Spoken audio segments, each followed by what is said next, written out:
en qué medida el que aprende hace suyo el pensamiento que aprendió. Por tanto, no tiene sentido reproducir por reproducir, y aunque te paguen con un certificado, está fuera de lógica. Que te paguen porque vos digas algo que vos no pensás, ni creés, ni hacés, no tiene sentido, es una mentira, no tiene dignidad, la persona no soporta eso. Repetir lo que él no piensa hacer, ni lo que él cree, ya no tiene sentido en la educación. Porque ya el programa no es lo que enseñás, sino que el programa es lo que aprendés. El aprender a aprender 2 veces. Por tanto, va a ser ridículo el docente que enseña lo que no sabe. Y va a ser ridículo que enseñe lo que no cree. Porque va a enseñar lo que no posee. Pero el aprender a aprender es poseer el conocimiento 2 veces. Por tanto, es interesante porque es un cambio de ética. El cambio de metodología no lo hacemos porque nos gusta la metodología. La metodología tiene que cambiar porque lo que cambió fue la ética. ¿Dónde está la ética? En el sistema anterior era el sistema más directo y más fácil por los objetivos de transmitir lo que yo quiero que el otro sepa hacer para trabajar y producir. Pero resulta que eso es injusto y eso es prácticamente no permite la equidad y deja afuera y excluye a muchos, y desde la escuela va dejando afuera sobre todo la gente que no está participando en la sociedad y que está en asentamiento, lo cual es una arbitrariedad de una sociedad, es una exclusión.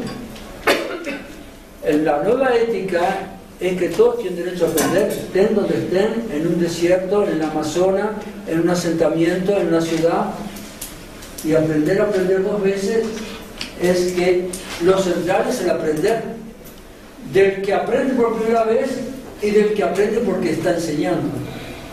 Pero no tiene nada de valioso el enseñar si vos no aprendés. Bien, esto es interesantísimo y eso es lo que hace que cueste tanto incorporar las nuevas metodologías, porque en el enseñar hay una facilidad y una comodidad de que el conoce, y hay sobre todo una ascendencia sobre el que desconoce o sobre el que no conoce. Sin embargo, hay ahora una valorización del que aprende. Por tanto, una valorización del que aprende por primera vez como el que aprende por segunda o tercera vez. Y un profesor va a ser aquel que aprende todos los días. Y un estudiante también va a ser el que aprende todos los días. De hecho, la ciencia ha aumentado tanto que hoy en día se calcula que en las universidades lo que enseña el profesor es apenas una tercera parte de lo que tiene que aprender el alumno o el estudiante. Porque es el estudiante que va a vivir con más conocimiento y más tiempo. El profesor tiene su tiempo y te puede iniciar. Pero el que va a vivir 40 años con lo que aprende es el estudiante. Por tanto, va a vivir nuevos conocimientos y por tanto es importante que él aprenda a aprender. Porque la significación de aprender a aprender es ahora y mañana y pasado y por toda la vida. El aprender a aprender es que ahora tenemos que aprender y seguir aprendiendo. Ese aprendizaje es la significación de un nuevo proceso que ocurre. Por tanto, ¿cómo cada uno de ustedes y yo mismo y los demás profesores comprendimos que el paradigma ya no es enseñanza, proceso de aprendizaje, el paradigma es aprender a aprender? Cambia radicalmente la actitud de cada uno de nosotros. Primero, nos hace muy activos porque el aprender supone el acto que cada uno hace para aprender algo. Y la educación y la enseñanza se hace en aprender a aprender tanto para el alumno como para el profesor. Quiere decir que yo debo descubrir lo que aprendo enseñándoles a ustedes, pero va a ser más importante lo que yo aprendo que lo que enseño. Para mi dignidad. Pero para la dignidad de ustedes va a ser más importante lo que ustedes aprenden que lo que yo les enseño. Aunque lo que yo les enseño tiene que estar orientado a que ustedes aprendan. Pero va a ser mucho más importante el nivel de autoestima por lo que aprenden que por lo que repiten y lo que yo enseño. Este es el paradigma aprender a aprender. Que hay una mayor equidad Y equidad no es enseñar lo mismo a todos, es que cada uno aprenda lo que necesita más que el otro. Ay, me está volviendo mucho. Por tanto, es importante que la materia que vamos a ver ahora, empezamos sobre metodología de expresión educativa, es una materia que se descubre a partir del paradigma aprender a aprender y se organiza en consecuencia de la ética de que todos tienen derecho a aprender. Y por tanto, el docente es aquel que está identificado con que todos pueden tener un deseo de aprender y de provocar ese deseo de aprender. Y por supuesto, él mismo va a tener que seguir aprendiendo, porque no es fácil que el alumnado aprenda. Hoy es un alumnado, mañana es otro, cada uno viene con sus dificultades, sus conflictos. De todas maneras, hay que colocarse en situación de que el alumno tiene que aprender. Bien, entonces vamos a analizar un poco, voy a mostrar lo que sería la última clase de esta materia, para que comprendamos a dónde tenemos que llegar. Esta metodología, vamos a llevar al principio.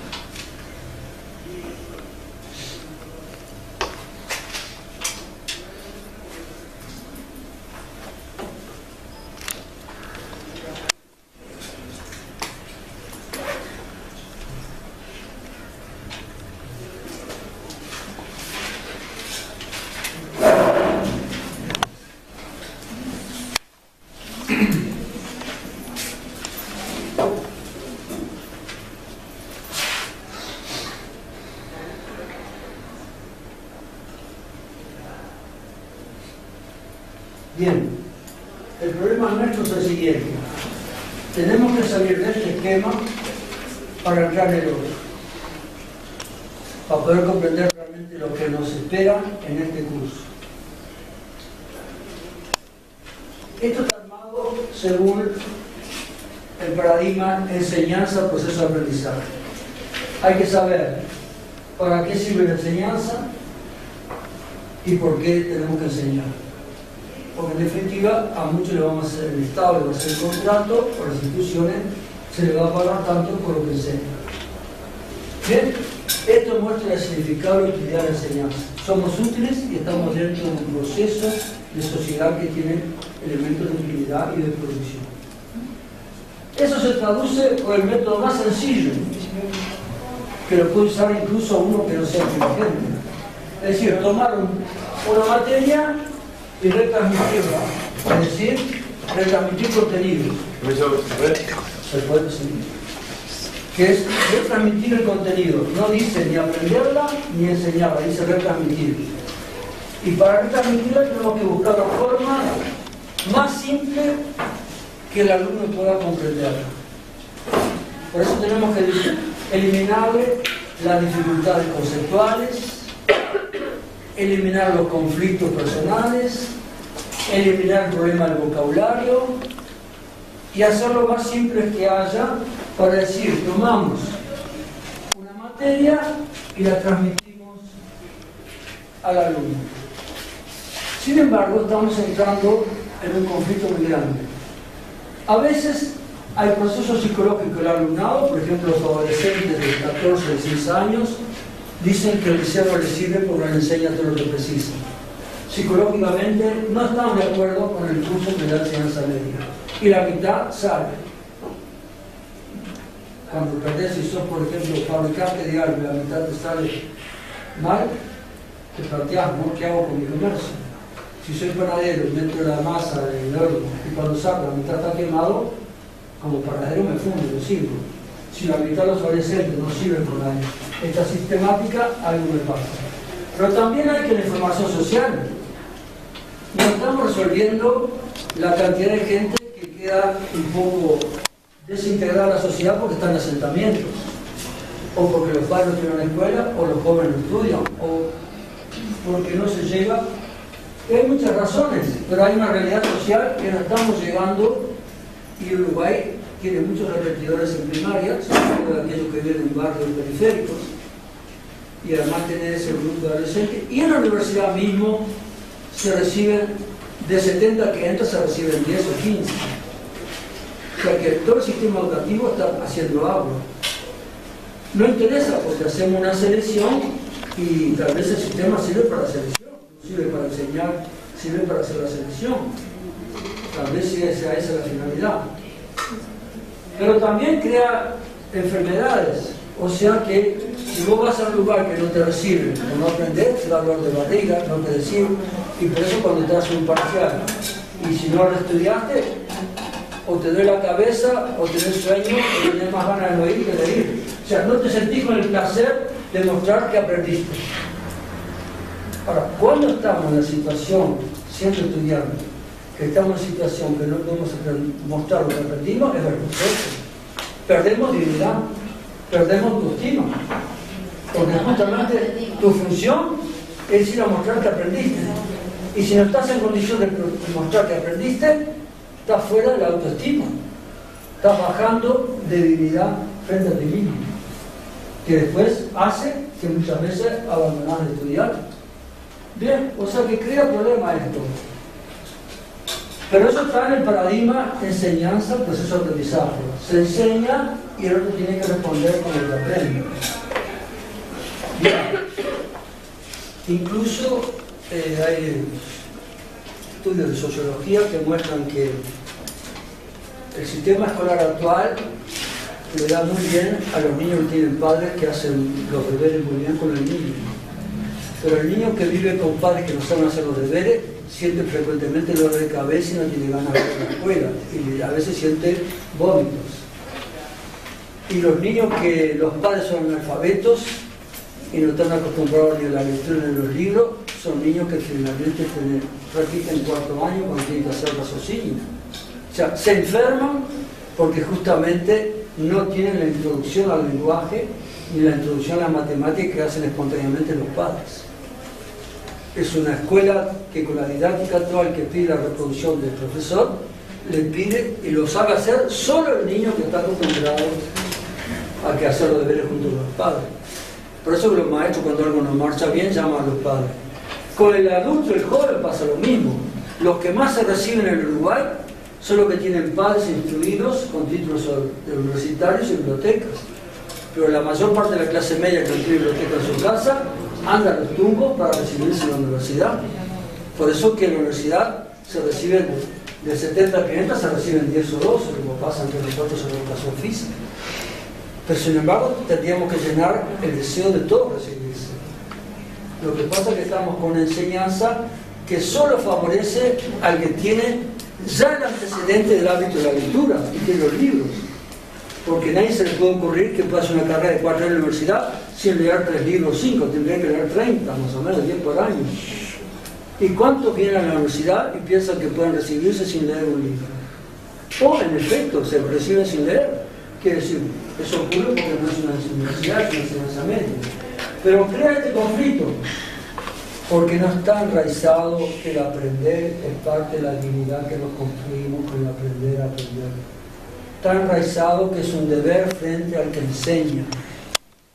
Y la mayor parte de estudiantes piensa que puede ser un avivado o más inteligente que el que enseña y hacer aparentar que sabe y si no sabe. No lo está relacionando con lo que aprende, está relacionándolo con lo que él dice que sabe por lo que le enseñaron. Y el docente está acostumbrado que le alcanza para él la muestra de que el otro le repite lo que le enseñó. Pero él no descubre ni aprende si el otro aprendió, porque no hubo toma de conciencia del aprendizaje. Hubo solamente prueba de lo que repite lo que se enseñó. Bien, por eso que este es el esquema que crea el conflicto social actualmente y el Uruguay todavía no ha sabido salir de él, aunque habla de la crisis hace mucho, pero no tenemos ni que el Uruguay repartió entre todos los docentes la Convención de los Derechos del Niño. Tampoco el Uruguay obligó a conocer la Ley General de Educación, que dice que el acto de educar y enseñar se instala en el beneficio del educante. O sea que si esos dos compromisos éticos no los reparten entre los docentes siguen tan atrasados como siempre, porque no asumieron las nuevas directivas éticas que tiene el planeta. Y entonces seguimos en un problema. Tampoco se lo estamos dando a los estudiantes. Hay estudiantes que vienen con mucho esfuerzo para estudiar, pero a nadie le dijimos que vienen sobre todo a aprender. Piensan que vienen a recibirse de algo. pero no les avisamos que vienen a aprender. Entonces cuesta mucho entrar en la dinámica de aprender a aprender. O sea, se busca el beneficio y no se comprende el proceso en el cual se está. Entonces no somos dueños de la conquista de la dignidad por aprender, sino que estamos buscando el beneficio por estar asociados a quien distribuye los cargos. Bien, entonces el cambio metodológico que se está produciendo en el planeta, no solo en el Uruguay, lo necesita, Uruguay todavía no lo está haciendo, sino que lo que está ocurriendo es que hoy el aprender a aprender ya es generalizado. El aprender 2 veces. El aprender a 2 veces viene porque todo individuo que es ser humano tiene derecho a aprender. No puede depender el aprendizaje solo de qué familia naciste, o en qué barrio estás viviendo, o quién te paga la comida. El aprender es parte de lo que todo el mundo tiene derecho a recibir. Por tanto, cambió el rol del docente y cambió el rol del profesor. Bien, en esta circunstancia, en ese asunto vamos a empezar a mostrar a dónde vamos a llegar en el correr del curso. Bien, vamos a llegar a lo siguiente. Que para ocuparnos de ese alumno, no nos vamos a ocupar al principio de la materia, porque ocuparnos de la materia sería enseñar. El problema es cómo ocuparnos del proceso que se va a implementar de aprender. ¿Y qué buscamos? Buscamos algo que tenga un resorte, que tenga una relación con la naturaleza humana. Algo que tenga, si lo va a tener que hacer toda la vida, busquemos algo que sea alegre para toda la vida. Ahora, si el aprendizaje va a ser un tormento, no va a ser para toda la vida. Va a ser nomás que hasta que nos recibamos y después vamos a trabajar. Pero el problema es que aprender a aprender para toda la vida. Entonces tenemos que buscar algo que nos dé un sentimiento de alegría porque estamos aprendiendo. Es el primer resorte. Un sentimiento de alegría porque es el aprender el que nos va a edificar como persona. Es otra responsabilidad aprender. Aprendo porque soy persona humana. Y aprendo porque tengo que hacerme persona humana. No es automático ser persona humana. Bien. Y el aprender, ¿por dónde pasa? En gran parte pasa por comprender la vida, lo social, el lenguaje, las relaciones, la afectividad. Pero ¿cómo lo construye cada uno el aprender? Y acá hay una inteligencia que hace el despachín de las emociones, que hace el recibir las sensaciones, que hace la organización del raciocinio, que hace la comprensión del lenguaje, que hace la comunicación. Bien, el centro de la inteligencia es la imaginación. Por tanto, vamos a trabajar con ella toda la vida. Aprender es imaginar algo diferente de nosotros. Aprender es imaginar lo nuevo que aprendemos. O sea, la imaginación es la parte por donde podemos comprender lo que me hace falta aprender, para qué me sirve y por qué lo quiero. La imaginación es la parte de la inteligencia que organiza mi proyecto de vida, que organiza lo que me imagino que voy a vivir con el otro, que imagino lo que voy a vivir en el futuro y por qué comprendo lo que estoy haciendo. O sea, la imaginación es la parte central de la inteligencia. Pero no vivo solo, ni en los cursos que aprendo, ni cuando voy a vivir en una casa, ni cuando voy a buscar algo para comer, ni cuando tomo el ómnibus, no vivo solo. O sea que el otro elemento, y es el que se está faltando mucho en Uruguay, es saber qué hacemos con la convivencia. Son los valores que organizan la relación grupal. Por tanto, desde el primer momento que lleva a alguien para aprender, en el aprender a aprender tengo que plantear esas 3 posibilidades. ¿Cómo organizo la alegría en la integración grupal y con imaginación? Esas son las 3 cualidades si yo quiero recibir a la persona que tiene que aprender mucho. Por tanto, el esquema pedagógico es empezar por acá.